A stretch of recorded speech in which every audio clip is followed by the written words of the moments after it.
Well, we thought we were in a slow season of college football, just counting down the days to the draft, and all of a sudden, a college football super league? We'll talk all about it right here on the Three Technique. One man. Goodbye. Hello, Heisman. 20, 25, 30, 35, 40, 45, 50, 45. There goes Davis. Oh, my God. Davis is going running all the way back. Auburn's going to win the football game. They get it back now to the 30. They're down to the 20. All the band is out on the field. He's going to go into the end zone. Four-man Alabama rush. Got him. No, they didn't. Oh, my gracious. Yep. How about that?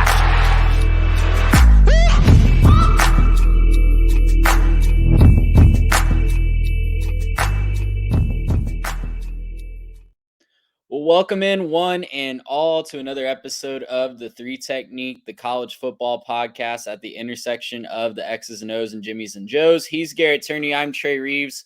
And we've got a lot to talk about tonight, Garrett. We have transfer portal news. We have a group of maybe hedge fund millionaires, sports executives trying to nuke college football and start a new world order from the ground up. Just typical April, right? In this new paradigm of college football. Look, you really don't realize it until you start doing the whole YouTube side of things, but there's random days or weeks where you'll just get like insane engagement or insane topics that'll happen that just blow up the charts, right? You're just like, oh, everyone's talking about this new thing. And it seems like we got that. You're talking about the, executives possibly blowing up the whole thing. To me, this feels like if you've ever seen The Good Place and they have the Janets that have to be reset. And so it's like you're about to hit the button, and all college people is like, wait, no. Remember the BCS? How fun was the BCS? And boom, and then they go down, and they're gonna like come back, but a little bit dumb, but then they'll get better. And like maybe this is what happens. I hope that we reset and get a better Janet and not like a bunch of Derricks or something. I know there's a little bit of a deep cut on the take here, but it's an interesting time in college football, and I'm just glad that we have something to talk about, right? We needed more stuff to talk about in the college football world. We prayed to the college football gods, and they answered our prayers. That they did. Not Netflix is not a sponsor, but very good show recommendation right there. If you did not get the reference on The Good Place, it's a very solid option if you need a little binge watching to fill the time before August. But Garrett, it was eclipse week in Texas. We had, the sky go dark yesterday. I watched it from San Antonio where there was a ton of cloud cover. You guys up in the Metroplex got a pretty good look at it. It looked like some awesome pictures, but a new perspective on college football seems very appropriate on a time where we all kind of collectively got a new perspective by looking upward at the sky. I'll just be really new agey with that. But we will thank, I said Netflix is not a sponsor. We will thank our actual sponsors before we dive too far into this. Home Field Apparel. You guys know them so well by now. They have the best college apparel on the market with all the retro logos. Maybe you need to stock up for the spring game that you're heading out to this spring. College baseball is in full swing, college softball, or maybe you are a UConn fan. Shout out Bobby Wilson, who we know listens to the show. And you need to stock up on some back-to-back championship gear. Maybe you're a South Carolina Gamecock fan from the women's championship. All that and more is available on homefield.com. Use our code 3TechPod at checkout for 15% off your first order, and find our link on Twitter for 15% off repeat orders, I should say. And we also want to shout out our friends at Baller Pickleball as this weather heats back up as we transition into into spring and into the summer. We know that you're going to be getting outside. Why not pick up the fastest growing sport in the country, pickleball, with one of the best paddles on the market? Baller Pickleball's high quality ingredients and low price make it the perfect paddle for beginners and people wanting to take their game to the next level alike. I got to use my Baller Pickleball paddle this weekend. It was a beautiful time the day before the eclipse, unfortunately. But got to use that Baller Pickleball paddle, and I can't recommend it enough, guys. Use our code 3TechPod on their website for 10% off your entire order. That's BALLR pickleball.com. Garrett, bills are paid. Some other guys that might be paying some bills soon, and one of them probably already is for the most part, let's be honest. We haven't talked a lot about the transfer portal, other than big picture stuff, right? Like we've highlighted some big picture winners and losers. That first round of the transfer portal that hit right at the end of the regular season and into the February National Signing Day. That's kind of the big wave. But as we get to spring ball, there's always some players that surprisingly enter the portal. Maybe they don't like their new position coach or their new head coach as they're going through spring ball. Maybe they lost a starting spot to a promising freshman. They're not getting the starters reps in spring ball. Whatever the reason might be, we do get another wave of transfers during spring ball and then right after spring ball. And we got two pretty big headlines today, Tuesday, as we are recording this, as Bear Alexander, the defensive tackle from USC, and Damian Martinez, the running back out of Oregon State, both enter the transfer portal today. Pretty high quality star power in the portal with these two guys. Bear Alexander, obviously the former 5-star prospect out of Denton, and Martinez just put up video game numbers as a running back at Oregon State. Reaction to these two guys entering the portal, it seems like kind of came out of the blue. I hadn't really heard rumblings. Obviously, Martinez lost his head coach, and that's really hard to stick out at a school when you fall in love with a coaching staff like that. But both of these guys seemed like they were sticking out at least for another year, and now we see them in the portal. Yeah, I mean, Martinez is about to go get a payday. He's going to go get a whole bunch to go be someone's lead back, probably somewhere in the South, and just go be an alpha player, right? He's that level good. Obviously, Oregon State, a little bit more of a balanced offense. I think if you stick him somewhere that's a little bit more explosive, give him some options out of the backfield, kind of clear out some of those boxes for him, I think that he'll end up with a lot more success elsewhere. And again, like, you were saying, the whole staff pretty much cleared out at that point. It's definitely just not the same team. Bear Alexander, he's the guy I feel a little bit bad for. I've seen some people, kind of going around and saying like, yeah, I don't know if I trust this guy. He's been in a bunch of different places, da-da-da-da. I kind of feel bad for him though, because, if you're him, obviously in high school, that's going to be one thing, right? You're going to go find your prep academies, and he went to IMG and, he did his thing, right? That's what you got to do. But when you see him coming out, he's going to Georgia, obviously defensive lineman at Georgia. That's never a bad thing. He made a difference in that national championship game against TCU, had a couple really nice plays. And we even picked him as a breakout player for this last season with the Georgia Bulldogs. And then like a week later, he announced he's transferring to USC. Now that made a lot of sense at the time because USC had just kind of proof of concept the offense and said, yeah, but if we get the defense under control, everything will be fine. And, on paper, that makes a lot of sense. And if you're going to go be one of the star players at USC, it's flashy with the offense they had. You're never going to want for that much, and he can go be the star there at USC. But obviously, there are more issues than just the players on the field when it came to USC's defense last year. And so, coach is out the door, and I can't blame him again, right? Your coach is leaving, and that's that, right? You don't have a relationship with the new guy. Maybe the new guy doesn't have the same idea for what you want to do in that offense, or sorry, what you want to do in that defense. And so, again, this is just I think a tough situation for him. I hope that at the next stop, he can finally kind of settle in somewhere, learn the system, and be the difference maker that he really is, and be put in a good position with some good coaching that'll put him in the best position to not just win his individual reps, but also win games with whoever his new team is. Yeah. And, back on Bear Alexander, I should say, it's not just, obviously he transferred from Georgia to USC. We were really excited about his potential as a defensive lineman to kind of anchor that front and maybe turn that USC defense around this year. This is his 8th school in the last 7 years. That's really concerning to me if I am a college football coach.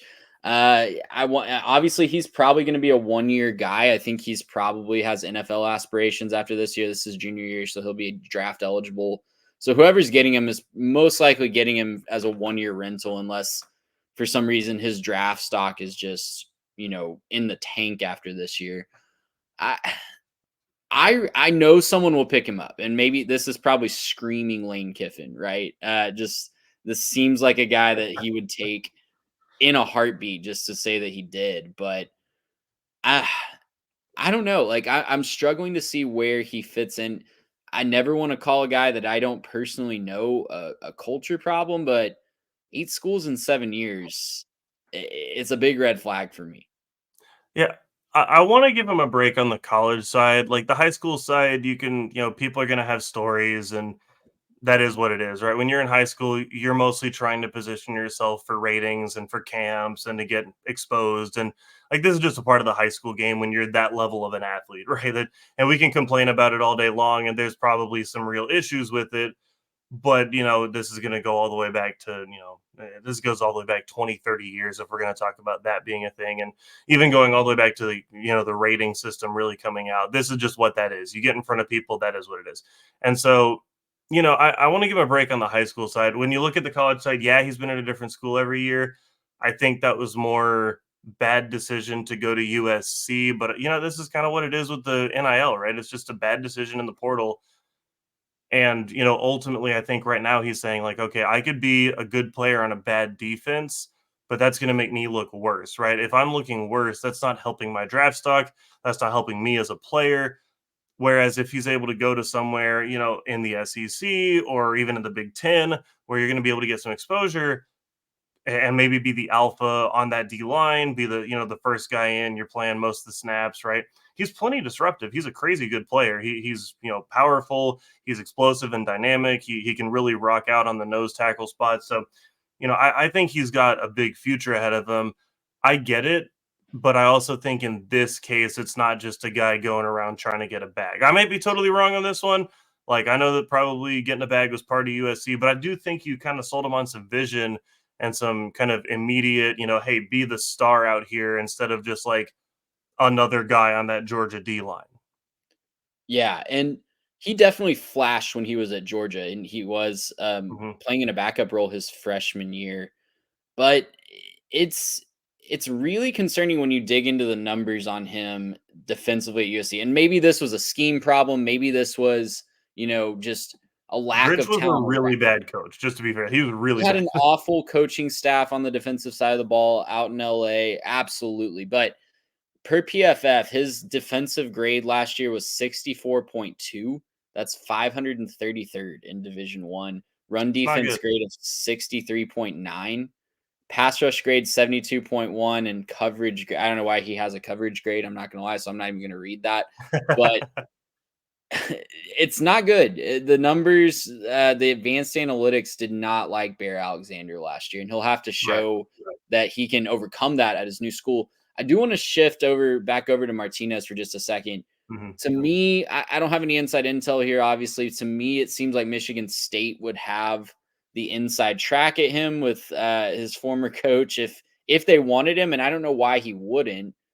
Maybe it could be another situation where Michigan State, a coach at Michigan State, launches a really good coming out season with a transfer portal running back. I don't know. Shades of Kenneth Walker a few years ago. Yeah, I would think the main reason I wouldn't want to do that if I was him is because Michigan State plays some really, really good defenses. And if this is a year where he's going to do a 1 year and then go pro, I don't know. Is it his third year? I think. I believe don't know. So. Yeah, I don't know what his eligibility is or if he'd come back for a second year. But if you're going for 1 year and you have NFL aspirations, you don't want to spend that 1 year running into the teeth of like Michigan and Ohio State or whoever else. I know they switched up the divisions in the schedule, so I don't actually have Michigan State's schedule in front of me, but they play good defense in the Big Ten, and they play slow, muddy up the middle type of defense. And if it was me, I don't know that I'd want to spend my whole year doing that for Michigan State, where I don't know where the talent level is. Obviously, there's been some, kind of turmoil in that program. There's a reason they're turning it over. And I believe that program can turn it around, right? I think Jonathan Smith's a great coach. And so I think he's going to have things turned around. Will it happen in year one? Maybe not enough for me if I'm Damian Martinez. I don't think that I'd look at that and say this is a slam dunk in year number one for me. So I might be looking somewhere like you could convince me he could go be a star at like Michigan, or you could go be a star at, somewhere in the South where, you can do kind of whatever you want to for one of those teams. And you go be at some team's lead back who's maybe thin at running back or is, turning over a senior or something like that. So you could convince me that could be a good fit for him. He'd be a good fit at, like a Texas where, you're replacing Brooks. And I know they got some depth there, but he could be a real good piece at Texas. And if you don't think he walks in that Longhorns locker room and immediately makes that team a lot more fun, you're just dumb. So, I'm not saying I think he's going to Texas. That's not what I'm saying. But I'm saying that's an example of, he could go off somewhere in the South, play in the SEC, still get plenty of exposure, and then, turn it around and do that, not necessarily have to play some of those grueling Big Ten games.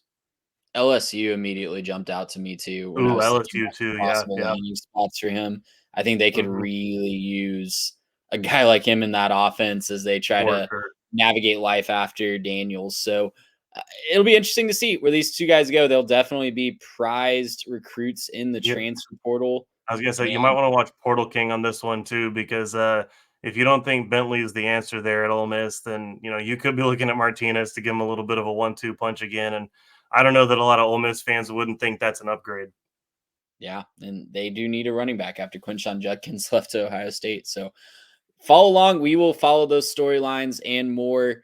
Garrett, let's get to our top story tonight, though. We buried the lead long enough. A college football super league. It sounds crazy. I know we tried. If you're a European soccer fan, you know that we kicked this idea around across the pond a few years ago, and it was violently, in some cases, rejected by fan bases in different parts of Europe.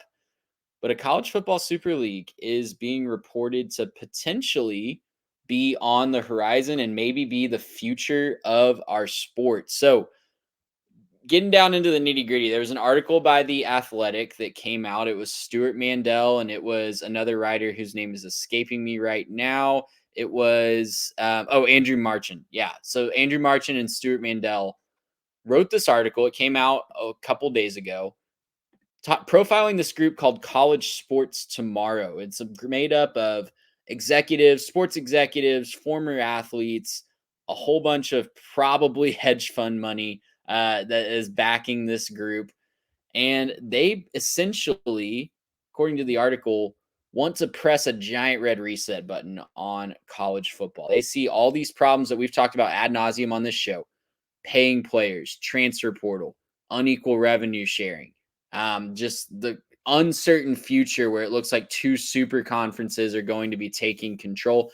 They say the solution is not forward, but maybe backward, by nuking this whole situation as we know it and building from the ground up. So I'll give you guys, if you haven't seen it yet, I'll give you guys just a few highlights here. Essentially, they want to tear everything down, build something new, and it would center around the top 70 programs in college football. So this is all of the former Power 5 members. So Oregon State and Washington State are jumping for joy at this idea. You're back in. You're back. We're back, baby. Plus Notre Dame and SMU. So the independent and SMU, the new member that is jumping from the G5 to the Power 4. They are permanent members that will be split up into 7 10-team leagues. So I'm assuming regionality is heavily involved here. However they decide to split those up, you've got 7 10-team conferences. Then the remaining 64 teams that are currently in G5 conferences, well, they're in a system of promotion and relegation. So they're competing against themselves, and the top 10 each year would then get to move up and be in an 8th conference to compete against the kind of the legacy program. So we've got an 80-team league. We've got 8 division winners and 8 wild cards that would go to the postseason. The wild card spots would be determined by record and tiebreakers like the NFL, so no more selection committee. And this single entity, whether that be a commissioner or a board of directors, would be the only voice that's negotiating TV rights. So gone would be the days of the SEC having one TV deal, the Big Ten having another, Big 12 having another. This one entity is going to negotiate TV rights. They would negotiate NIL legislation, players' unions, which we know are probably on the horizon, and anything else that came up. There's a commissioner or a board that is handling all of it. And the interesting note to me in this article, Garrett, is this seems like this league in this movement is gaining a lot of traction. There are some roadblocks that I'll get into here in just a second, but allegedly, at least one source told The Athletic, we were kind of surprised that we got movement so quickly on a 14-team playoff. And at least one source told The Athletic that the reason was because of the momentum from this College Sports Tomorrow group, that the kind of powers that be, the status quo, were kind of nervous about these movements in the background. So they went ahead and locked in the college football playoff for a few more years by moving to 14. So, Garrett, I'll turn it over to you here. Initial thoughts when you saw this story break, when you read the article on The Athletic and some of the ensuing coverage by other outlets, what were your initial thoughts about this proposed Super League idea? So my first thought is, okay, this is good. We're going to try to fix the problem, right? The NCAA has been neutered for so long. They don't matter. They're not the future. At some point in time, the NCAA goes away, and that's that, right? So we're knowing that that's not true, that they're not the solution. We're not worried about them. But then, they're just, you start to think about it, and it goes beyond just the, oh, cool, we'd have a bunch of teams, they're close together and all that. Like, there's some good things that come from this, right? With hitting the reset button. But then I'm starting to wonder, like, doesn't this just kind of kick the can backwards and just say, like, let's address this problem in 20 or 30 years instead? Because, like, what you're going to go back to is a bunch of conferences that are smaller with regional teams. And it's not going to be about big brands. It's going to be about regionality, which I personally prefer. Like, I would prefer regionality. I'd prefer playing teams that are close to you and not having road games that are on the other side of the country, right? That doesn't, I don't think that helps most college football fans.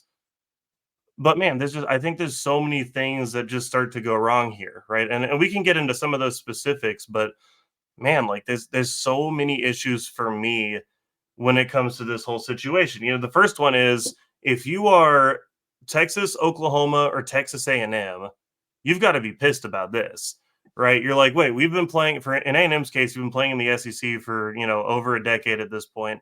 And for Texas and Oklahoma's case, you get a chance now to play at the big table with the biggest possible teams in the biggest conference. And now you're probably getting relegated to go back to, a mostly Texas and Oklahoma conference, where it's, you're going to be back with, teams that aren't necessarily as big of brands nationally, right? The Texas Techs and Baylors and everybody else, right? Not that there's anything wrong with those schools. We like those schools. They're fine. They're what makes college football fun. But you're no longer playing those massive, nationally televised every single week type games, right? Now, I'm sure that there'll be some kind of, sports package that you can pay extra for on your TV to make sure you can watch every single game that your team plays. But at the same time, we all know it's not the same as the ESPN primetime game. And let's face it, they're not going to come to as many of your games. So if you're one of those two, one of those three teams, you're probably really upset about this whole thing.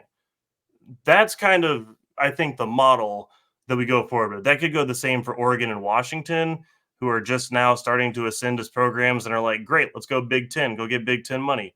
Nope, you're back on the coast. Nobody's watching your games again. Congratulations. All your games are way too late for most of the college football public to care about. That's it for you.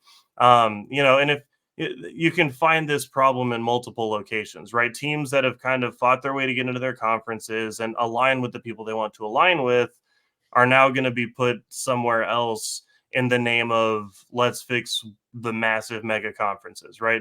It helps for the guys who are the little guys and what we would call like the losers in this situation. But for those teams who are just now starting to be the winners and are doing what's right for their programs and are, even making financial decisions based on the fact that they'll be winners for a little while, building new stadiums and making upgrades and renovations and all that, you're right back down to where you were. And we're kind of just resetting this to where it was 30 years ago.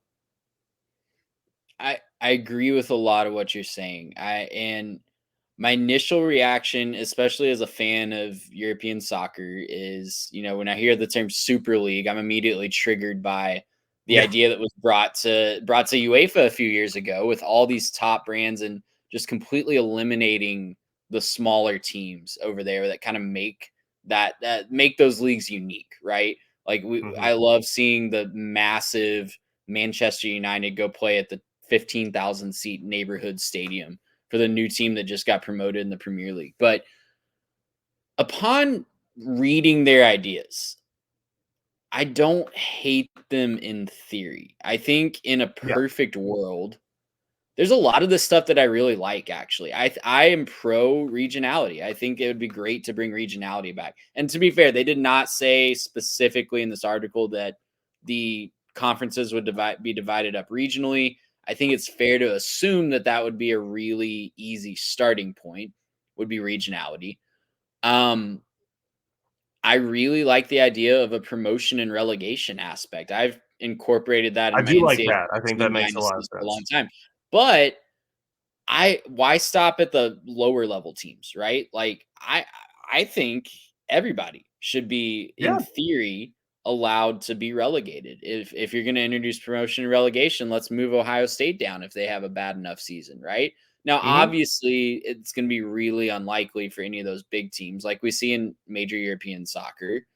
It's really unlikely for the major teams to actually get relegated because they have more money, they have more access to players, yada yada yada. But let's at least throw that possibility out there because we have seen some of these teams have really bad seasons, right? So I'd be interested in expanding that. I also really like the idea of including 80 teams and making sure we lock in the top 70. Now, you can argue over who the top 70 actually are. I think there's some fair arguments there.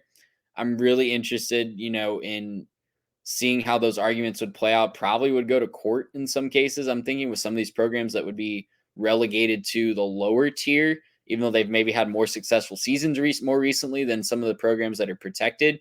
I think 70 might be a bit too high of protected teams. But what that does do is it does make sure that we are giving access to a wider variety of programs. And we're not going off into where 32 teams or however many the SEC and Big Ten decide to take are really the ones that actually have a shot at a national championship, because that's the road we're heading on right now. And I've been very vocal on this podcast that I think that is mutually assured destruction long term for Mhm. the SEC and the Big Ten. I don't think you can alienate 60% of the country, more so, even more than that when you think about the total number of fan bases you're alienating, if only two leagues really have a shot at the national championship. I think that's mutually assured destruction. They're going to get a big check for that up front, but then the viewership is going to keep going down because you lose just the normal fans that want to tune into a game that's nationally relevant, because it's no longer nationally relevant for a Texas Tech fan to watch Alabama Auburn, right? Or Yeah. a Washington State fan to watch Ohio State Michigan. You're going to lose those people if it's not relevant to them or connected to them. So I think it's good that we want to lock in access to more teams for longer term. I think college football needs that. I Yeah. think college football needs that for survival. I don't know that 70 is the right number, but I think it's a good starting point. Well, and look, we've talked about this in a lot of different situations. I think what makes the most sense here, and maybe I'm just totally off on this, but if it were me, I like the relegation system a lot. I think it makes a lot of sense to kind of keep some of the teams more engaged, right? Because it's easy to be, a 5-win team towards the end of the year and say, "Oh, who cares if I win this next one? I'm just going to go play the Independence Bowl or something." Like, and you can just kind of check out and not care too much. But as soon as that is stopping you from being relegated to another conference or something like that, that could be a big deal. And if you Yeah, were you to gotta tie make the bowl games. I think right. multiple tiers of relegation would maybe even make this better, right? Like there's some middle Hmm. tier there, and like Well, I'm just dreaming here. And the bowl games could be for a spot in the big boy league. Like you'd lose opt right. outs right away if you're in that. Yeah, well, and my idea is already just okay. We liked the Power Five at least as it was, before everyone started forgetting how to get TV deals and whatever else. So, what if you just take the Power Five and you assign each of them one of the G5 conferences, and that's your relegation system, right? So, Yeah, for example, you would assign the SEC the Sun Belt, and if Vanderbilt can't hack it in the SEC, you're going to go play in the Sun Belt next year, and we're going to let James Madison or Coastal or somebody hop up, and they're going to come play in the SEC against the big boys, and that splits the and they revenue get your share as payout, well. and they get your Because conference TV money payout.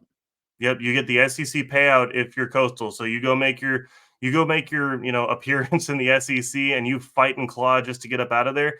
Well, guess what? That's multiple years in the SEC for you, possibly, where you could be getting SEC money and SEC dollars from the TV deal, and your brand is on TV a lot more, playing SEC football games.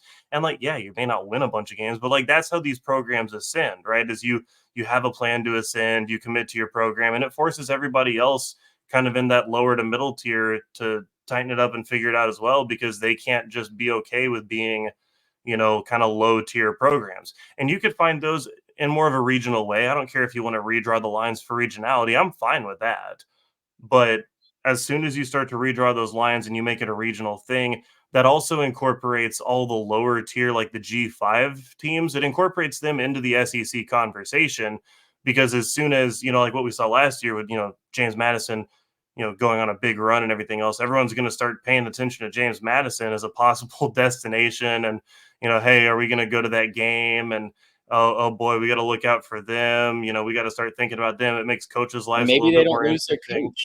Maybe they don't lose their coach if they and it can help some of these teams that are on the cusp keep players, keep coaches. It's not just about NIL. It's not just about that. You can actually have a path to better exposure if you're these teams, right? Where you're not just saying like, oh, well, we had a 10-win season, so see you later, coach. We'll I guess we'll find a new guy somewhere down here, right? It can help them, I think, be a lot more interesting. It can help the whole thing be a lot more interesting. And then you get to keep your Power 5, and then we get to keep kind of some of the stuff that we're used to. And I think that just makes a lot of sense. And also the idea that this is really my one big thing that I don't like, having 70 teams just locked in versus, oh, there's 10 teams and we're saying like, oh, y'all are the ones to get relegated. It does still keep it a 2-tier thing, right? Where you're saying like, oh, those teams are too good to, be the ones that fail. Too big to fail, right? Yeah, too big to fail. Yeah. But like, objectively, like I'm not trying to just pick on them, but like Vanderbilt doesn't deserve to keep playing Power 5 football if they're going to keep sucking every year. Like, you don't get to just show up to the SEC every single year and go over. In a 10-team league, it's a massive advantage to have Vanderbilt locked into your league every year. Yeah, because you know that they don't care about their program or something. I mean, again, not trying to rag on the one team, so Vanderbilt fans were sorry, but like, again, you have to know what your team is. You understand your team hasn't been competitive for a while, and we would have been doing this with Kansas too, but they hired Lance Leipold and turned into something. So like, go hire Lance Leipold or your version of Lance Leipold, right? But like, again, like these are teams that like they don't deserve to just stay there, right? You're telling me like right now, you're telling me of two programs who deserves to play in the SEC more, Vanderbilt or Tulane. I'm going Tulane. Like, Tulane deserves to play in the SEC more. They care more about football. Their fan base is more passionate. They're in the footprint. Like, what are we waiting on? Let Tulane play the SEC in the relegation system. That makes sense. And that goes for, you could even go up to the Big Ten and, pair them with the MAC. And all of a sudden, you're watching Toledo fight for a spot, and they're trying to fight off, some of those like really, really bad, really, really awkward teams in the former Big Ten West who are, barely scraping to survive. And now Toledo's going into a conference game against Ohio State the next year. That would be on fire. That would have incredible ratings. And I think that's what we want to see as football fans. We want to see some of these matchups where the fan bases are really locked in and they actually care, right? You could see that thing happen. It also probably would have meant, if they don't get relegated, that DeQuan Finn is still playing at Toledo this year, and he can go off and make a name for himself in the Big Ten. So I don't know. I don't like having the 70 teams locked in like they're just somehow better than the other 10 or the former G5 or whatever you call it. Yeah, and that's why I say I don't know that 70 is the right number, because in that 70 you're also including, UCF and Cincinnati and BYU and Houston and SMU. Sorry, I just keep thinking of more and more. They're G5 not too long ago. So just because they lucked into a situation where a conference was desperate, now they get to be, I guess, included in college football royalty. Yeah. I don't know, even as an SMU season ticket holder, respect to the Ponies, I don't know that any of those programs have deserved that historically. So, and yeah, you're spot on about the Vanderbilts and the Stanfords and the Cals of the world right now. Cal just made a bowl game. I shouldn't lump them in, but it's really, last year. Yeah, before last year. And you can name those teams in every conference. So it's really interesting. I think the relegation aspect of this is the most intriguing to me, aside from maybe the just central government system of college football. I want to ask you this though, Garrett, because I'm torn on this part of it. Does this proposal, the College Sports Tomorrow, they seem to frame this as the solution to all of college football's problems. College football is going to die as we know it if we don't do something drastic, and this will fix all of the problems. Does it actually fix the problems, or is it just kind of reshaping the way that we view them? Does it just make these issues, does it just normalize these issues rather than actually fixing them? Well, I think would, like I said, it kind of just kicks the can back a good 30 years and just we say like, oh, let's restart, welcome back Southwest Conference and just having those teams down in Texas and Oklahoma and well, I guess not Oklahoma, but Texas and like Arkansas and LSU just kind of doing their Not thing. opposed, by the way. The Southwest Yeah, Conference like it's okay. That was a fun conference. But it just kind of kicks the can backwards because, and we kind of talked about this a little bit beforehand. If you are going to do this, you kind of have to float a line that I don't think anyone's happy with, and it has to do with TV revenue. You're gonna either have to split it top and bottom, in which case all the teams on the bottom aren't really going to be a fan of this, right? Your smaller markets or your non-top teams. You're not Alabama, not Georgia, not Ohio State and Michigan, those teams are going to be fine in that system. But the teams that don't draw as many eyeballs, take, like a Mississippi State, a little bit smaller fan base, passionate fan base that cares, fan base that's locked in, but a smaller fan base in a smaller market, those types of teams are going to get left by the wayside in this system because they're going to get less money than the top teams. And what that does is that actually just brings all those teams up to the top and everyone else doesn't have a chance because again, you don't have the resources to compete. This is the entire conversation we've been having about college football for the last 2 years is why would Oregon leave the Pac-12?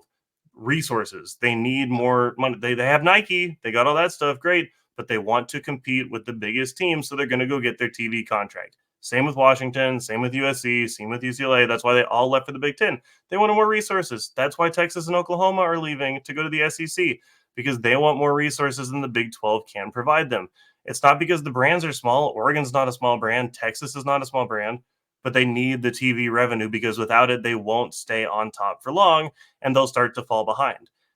All those other teams just end up falling by the wayside, and you get what you have in European soccer where like we were talking about the Premier League, there's like 6 teams that matter every single year. And, Bundesliga, it's like Bayern, and that's it. And, in Spain, you have like 2 teams. You get like Barcelona and you get Madrid. Like those are the only 2 teams that matter. And it's because everyone knows that's where you want to go if you want to compete in the Champions League. You go to the teams that are going to be there and we stay there and that's it. So that's what's going to end up happening in college football. You're going to have a couple of teams from around the country. Oh, that's the team from the South. Oh, that's the team from the North. So if you really want to keep it competitive, 70 teams locked in doesn't keep it competitive if you don't split the revenue fairly. Now, if you split the revenue evenly, all those teams on the top are going to say, well, hang on a second. I'm Ohio State. Why am I getting paid the same amount as, Oregon State or something like that?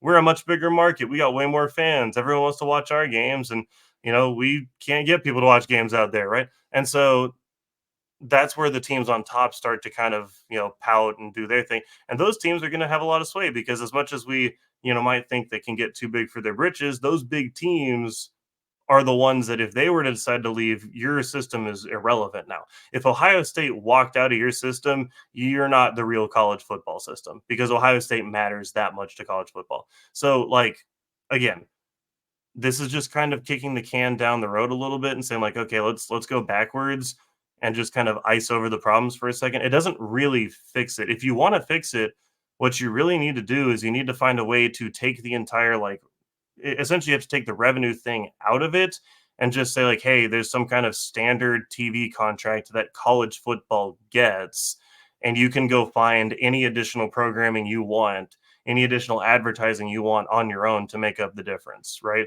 And that's what needs to end up happening if you want to find this whole system. I don't know if that's even feasible, how you would get teams to sign up for that or any of that. But my big issue with this whole system is when you have this Super League coming out here to do this and you want to combine all these teams together, you have to be an agent for all of them. Yeah. You have to represent, Ohio State the same way you represent Cal, right? You have to represent all these teams the same, regardless of their markets, regardless of their fan bases, regardless of any of that. You have to represent these teams the same way. And if you're not going to do that, then it's not ultimately fair. Why would someone sign up for your system? Yeah, I think you hit the nail on the head. And that's my biggest red flag with all of this is they are very open in the athletic profile about, there will not be equal revenue sharing. The Ohio States and Notre Dames and Alabamas of the world will make more money.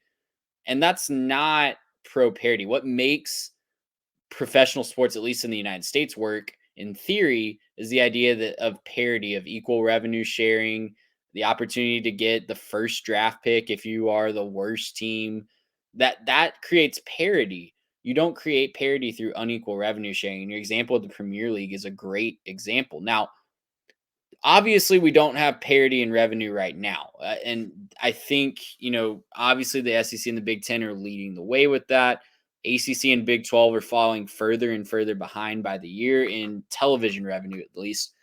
But every school has the opportunity to, milk its boosters for whatever they can. And we saw this just this week with Arkansas, right? Hiring John Calipari to be its next basketball coach. They're doing it on the backs of Tyson Chicken and Walmart, y'all. It's two CEOs of those companies, and they're very open about that. That they are able to pay John Calipari what it would take to get him to leave Kentucky on the backs of those fake chicken tenders. So, and to be clear, good for Arkansas. Good for Arkansas, right? And Arkansas is not a state that has a high population. It's not a generally wealthy state, but they have boosters that want to support the program. Mm-hmm. You see more of that in European soccer, where an owner comes in. There's not as many spending limits as there are in American pro sports. So I don't think the hodgepodge of European soccer and American professional sports that they're trying to make work will ultimately work in the long run, because those are two just completely opposite ideologies. One, ironically, is more of an American mindset overseas, right? If you have the most money, you are going to be the most successful. The other is more focused on parity and trying to create the NFL is completely based on trying to create the most even playing field as possible, from the scheduling to the draft picks to the salary cap. It's all designed to make a level playing field. You have to decide which way you want to go. And I don't think that this College Sports Tomorrow group has done a good job of picking one. They're trying to cherry pick the best of both worlds. And it's going to result in, I think, like you said, a lot of teams, or a few teams being at the very top consistently. Which, to be fair, is what we complained about with the 4-team playoff. We were complaining about that for the last decade, it feels like. And I think maybe a compromise there, make it merit-based, right? You make the playoff, you get a bonus. We're going to start with the same base salary. We're going to start with the same base payout from the television revenue. But if you win your conference, you get a bonus. You make the playoff, you get a bonus. Every playoff game you win, you get another bonus. Make that merit-based. Right. And I think you could try to find some compromise there. Well, and all of this definitely helps the conference realignment problem that we have. But let's be honest, we really have a different problem in college football, and this solution doesn't address either one of them. It's NIL and an unchecked transfer portal. Those are your two big problems with college football, because everyone wants players to get paid. Nobody wants the players to have no ability to get paid or whatever else, right? But the problem is that no matter what you do on the TV side, no matter what you do there, there's always going to be donors who are going to be able to come in and help your NIL as long as it's not regulated. So whether you get in TV or not, like you're saying, like Arkansas could just show up and say, we want the best players, give them Walmart money, right? And they could do that if they want to through NIL, and that's not difficult to do, right? The realignment gives people a path to the playoff and a path to playing time, right? But a lot of these players, as you're starting to see, like they're not just staying there for a path. They want to go to the place that's going to pay them a bunch of money right now and also give them some playing time. So like if you can do that and shell that out, great. We don't want to talk about it, but like the biggest difference between the NFL and the NCAA, or I guess college football generally, right now is the fact that player acquisition can be, you can have some parity in player acquisition when it comes to the NFL because of the draft. You don't draft people out of high school. That's not how it works for college football. And you really can't do that. There's no real way that you could possibly do that, where you're saying like, hey, high school kid, you were really, really good in high school, and now you don't get a choice about where you're going to college because, not to rag on them again, but Vanderbilt's on line one, right? So like you can't do that. So what do you really need to do? You need to do the other thing the NFL does to keep, player parity, as mixed as it can. You need to have an NIL cap. Really, that's what you need. You need to cap NIL spending per program, per whatever, because that was the solution for the NFL. It's the solution for a lot of major sports, and that was also the solution if you go back into the 60s and 70s with scholarship issues. That was the solution for scholarships, was a scholarship cap. And then college football got interesting, and then college football got to where it was a little bit more disparate in terms of the outcomes. If you want more outcomes for college football now, and the scholarship is no longer the driving factor, it's the NIL dollars, you need an NIL cap in order to fix this. And that's not trying to take away from the players. It's just trying to even out the playing field where you're saying, hey, I ain't got the money to buy the quarterback and the receiver and the D end. I'm just going to take the quarterback. And I think that would make NIL one more transparent because there's just this big cloud around it right now. But it would also empower the athletes that really do perform and do take that next step to seek out their own NIL, right? There's nothing stopping anybody at any school. We saw the kid from Oakland get the TurboTax deal or whatever after all the accountant memes. Which is totally fine if they get it on their own. That's not an issue. Yes. Yeah, I totally agree. So like, as long as they can prove that they got it on their own and no one was handing it to them, and that creates a whole other, there has to be a very clear paper trail. Yeah. That would make me more excited about this deal personally. If there was some inclusion that from the school, there's a salary cap and it's the same across the board. You don't get more because you're a legacy program or something like that. There's a salary cap. It's coming from the school. It's coming from the school's athletic budget. Yep. And that's what they can pay from the school. It's going to be the same every single place. Now, you will still have the presentations like you see at some schools about how their alumni fan base is going to hook you up. And I don't know how you navigate that. I don't know how you navigate that, but I think eventually I still go back to the fact that I think these business owners aren't stupid. And I think eventually they're going to stop shelling out millions of dollars to go 5-7, right? They're not going to pay the star defensive end to get 1 or 2 more wins every year. We've talked about that a lot on this show. Yeah. But yeah, a salary cap I think would be getting me excited. Garrett, let's get out of here on this. Anything other than the salary cap that you could tweak about this plan and get you actually legitimately excited about it if it was a real possibility?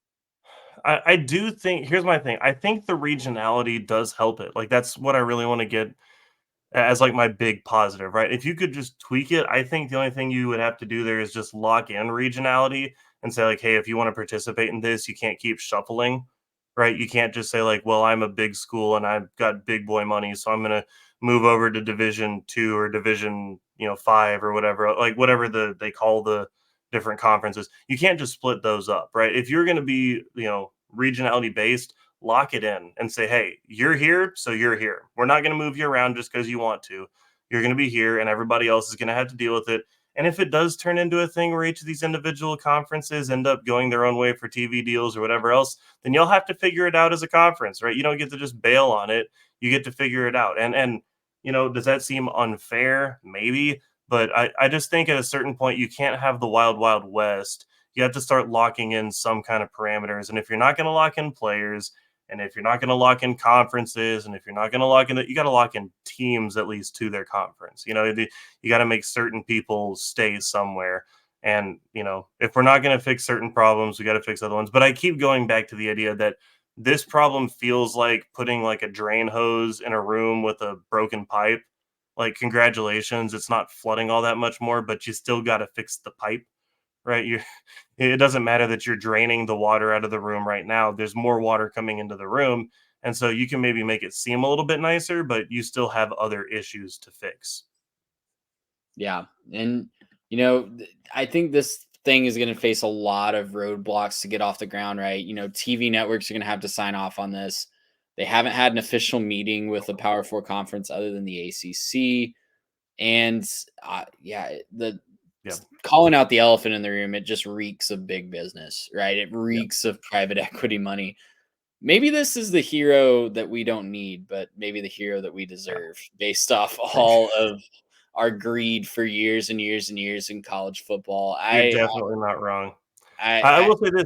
I want to kind of jump on the slightly optimistic note here. I don't want to just hate on the thing the whole time. I'm Yeah. glad that people are actually talking about this and trying to fix the problem, Trying to and we're find no longer solutions, living in absolutely. this. Yeah, I'm glad that we're not just living in this weird world of like everything's fine, everything's the same. What are you talking about? Like it's almost felt like we've been living in a weird denial for the last couple of years. Like, no, it's National Signing Day, and I'm like, yeah, come on, nobody signs National Signing Day. It's all about early signing day, and those guys are all going to transfer next year anyway. So who cares? Like, we're at least not trying to just say like, oh, this is the same thing that it's always been. We're at least acknowledging that there is a problem and we do need to try to fix it.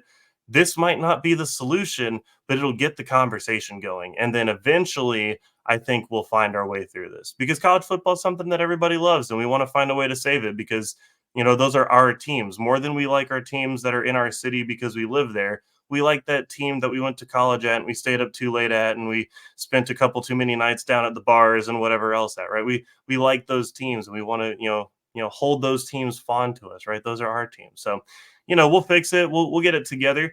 And I think on the other side of this, we'll end up finding a good solution for college football.